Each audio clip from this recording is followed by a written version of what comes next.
Hi, everybody. Today we're reading Del Toro Moon by Darby Carshett. We're going to be reading chapter 15.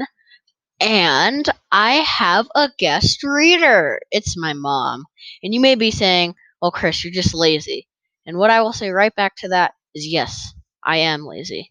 So here's my mom, and she's going to be reading chapter 15. 15? Okay, here she is. Hi, everyone. Thanks, Chris, for the great introduction. My name is Lori. I'm Chris's mom, and I'm reading chapter 15. Before I lost my nerve, I scooted along behind him. The sand stuck to my sweaty palms. Reminding myself to breathe, I focused on the bouncing light in the soles of Dad's cowboy boots. As I crawled along, my breakfast threatened to join me in the tunnel. Swallowing, I kept moving. Dad's boots paused and then stood and shifted to one side. I sped up. Banging my head, I scrambled to my feet. Okay, I wheezed. That wasn't so bad. He squeezed my shoulder. You did well. I looked around. About the size of a freight elevator, the cave's roof was only a couple of yards above Dad's head. My boot heels sank into the deep sand covering the bottom. I tried not to think about how much rock rested above us. Ben appeared. He rose and dusted his hands on his jeans. Smaller than I remembered.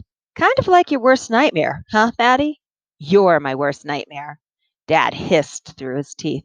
We both knew what that meant. Knock it off before I knock your heads together. He turned in a slow circle and then stopped. There. The size of one of those plastic milk crates that nobody uses for milk, the iron chest sat on a stone ledge about waist high. Etched with alternating symbols of multi-rayed stars and crosses, it rested on four round balls for feet. Iron rings were welded onto each corner just below the lid. Ben crossed himself. My fingers did the same. One corner of the lid curled up, as if something, had pried it open. Our father sighed. As I feared. A dark shape moved in the gap under the lid. Black smoke shaped like a wolf's snout poked out. My heart lurched. Weapons, Dad ordered. I raised my mace shoulder height in a two-handed grip. Next to me, Ben did the same. The smoky muzzle paused and then oozed back inside. Goosebumps broke out on my arms and neck. Was that a Skinner? Its spirit, yes, Dad said. Or more accurately, its essence. Be vigilant, but do not fear. If it escapes, we have a margin of safety, for it will not become fully corporeal until completely exposed to sunlight. He motioned us to one side of the cave. Sit down and place your backs against the wall. Otherwise, the shock wave will knock you down. Ben, he pulled off the headlamp and handed it to my brother. Hold this. Keep it aimed at the coffer. I hunkered down next to my brother. What shock wave? From the mace. Dad rolled up one sleeve, then the other. Now watch and learn. Taking a stance in front of the ledge, he dug his feet into the sand and then gripped the mace in both hands. He pointed the weapon at the coffer, a challenge and a warning. Stamus contra malum, he said in a ringing voice. The words echoed in the tiny space. The echo continued, morphing into a low hum. My lungs froze. Sweet mother of pearl, was that flies? Were there skinners lurking in the tunnel, waiting to chow down? What about the war horses? Ben! It's coming from Dad's mace. The humming grew louder and deeper, like an army roaring in the distance. I thought I caught a whiff of hot metal. The mace began vibrating. Dad shifted his weight, arm muscles corded from the strain. He sucked in a deep breath and then stepped forward and touched the coffer's lid with the iron ball. Stamus contra malum, he shouted again. Crack! Blue-white light blasted by my eyes.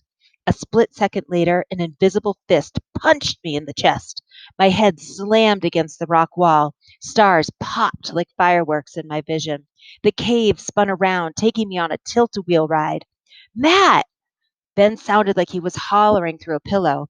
He yanked on my shirt, ears ringing. I shook my head and then gripped his arm. He pulled me upright. Dad lay sprawled on his back, still clutching his weapon and gasping for breath. A wisp of smoke spiraled upward from the mace's head. My gaze flew toward the coffer. It was bathed in a bluish neony glow. and sealed up tighter than a cinch on a bronco. There wasn't even a seam between the lid and the chest. As I watched, the glow faded back to a dull gray. Matt! Ben held one of Dad's arms. I grabbed our father's other arm and helped him sit up. You okay? Not really, no. Opening and closing his jaw, he rubbed his chest and then held out a hand. Ben hauled him to his feet. I hovered nearby, not sure what to do. Out of the corner of my eye, I spotted something. A flash of red in Ben's headlamp. Almost afraid to look, I slowly turned my head.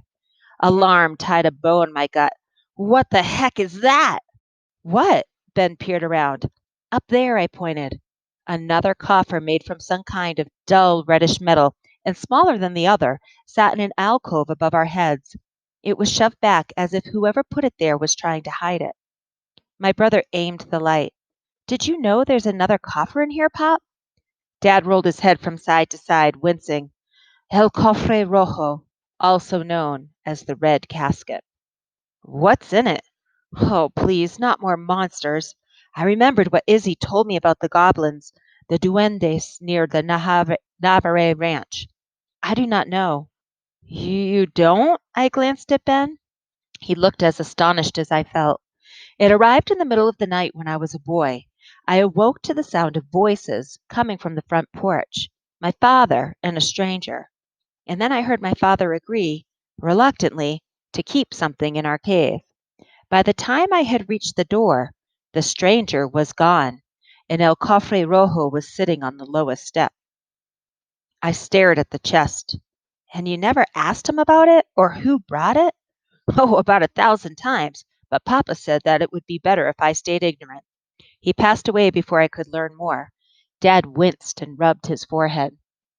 A million questions swirled around inside my skull.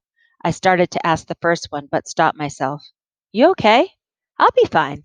Sighing, he held up his mace and spat on it. A sizzling sound like oil on a hot griddle. Still too hot. He waved it back and forth and then staggered a step and then another one, and then his legs gave out. He crashed to the ground, falling to his knees. The weapon dropped from his hand. Ben caught his shoulder before he planted his face in the stand. I'm a little dizzy. Breathing deeply, he motioned Ben's hand away. Thank you, but I'll stay down here since I have to crawl back anyway. Matt, take my mace and go first.